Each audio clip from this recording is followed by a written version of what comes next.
kjo është një parapërgatitje ku nuk ju është mundësu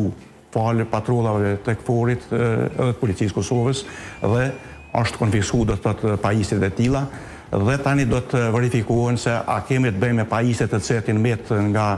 do të thotë sulmet të cilat kanë ndodhur në Banjske, në Iber Lepenc apo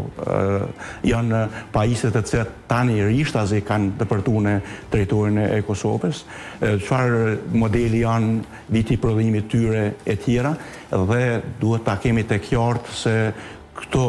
mjete, këto pajisje nuk mund ta bëjnë çdo qytetar i thjesht nëse nuk ka përvojën ushtarake të tillë. Do të thotë këtu personat të cilat janë marrë me këtë veprimtari janë persona të cilat kanë depërtuar në institucione të ushtarake, janë ekspertë të lamisë ushtarake dhe kanë dijeni në lidhje me këtë, për arsye se qytetari i thjesht që nuk ka lidhje me këtë nuk merret. Unë mendoj se institucionet e sigurisë, personat e dyshuar do t'i marrin, do t'i intervistojnë dhe do të hulumtojnë rastet e tilla, mund të ketë edhe në pjesët të ndryshme të komunave veriore dhe patrullimet e tilla të vazhdueshme të këforit, policisë Kosovës, pastaj është mirë të shtinë përdorim edhe çejt zyrtar kenon,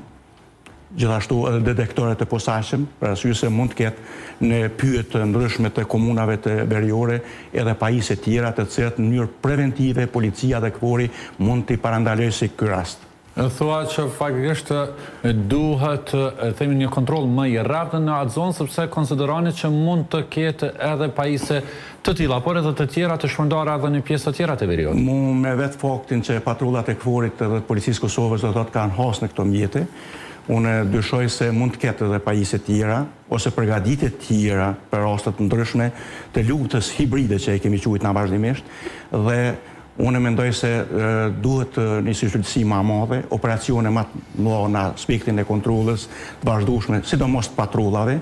edhe angazhimit të çeve kënon, po edhe detektorëve të posaçëm të cilat në një mënyrë identifikojnë mjete shpërthyese, eksplozive, po edhe pajisje tjera, po edhe kundër drogës edhe pajisje tjera të cilat unë mendoj se duhet një intensitet më i shtuar, në mënyrë që të kemi një preventivë më të madhe, jo masi të vi të vepra penale, por para se të vi si rasti që ka ndodhur, dhe përgëzoj edhe patrullën e këforit dhe policisë Kosovës, që paraprakisht të mos orë ma keqja, ata kanë identifiku dhe në mënyrë preventive kanë ndalu, ndoshta në një rast që kishë me qenë i rrezikshëm për mesin shoqëror, për komunitetin aty, për policinë e Kosovës, po edhe në përgjithësi do të thotë shten një frikë, panik në pjesën veriore të Mitrovicës.